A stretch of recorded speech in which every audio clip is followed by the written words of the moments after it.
You said, give me a suggestion on training song. ChatGPT said, ChatGPT, here's some training songs across different genres that are popular right now.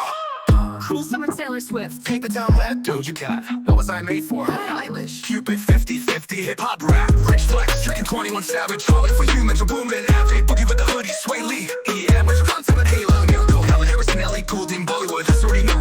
Richard singing, Chelsea Kumar, Brooklyn, Robbie Canada. Let me know if you like recommendations in the specific genre. Said what songs should I make to get audience? ChatGPT says ChatGPT, create songs that captivate an audience. Consider the following trends and strategies.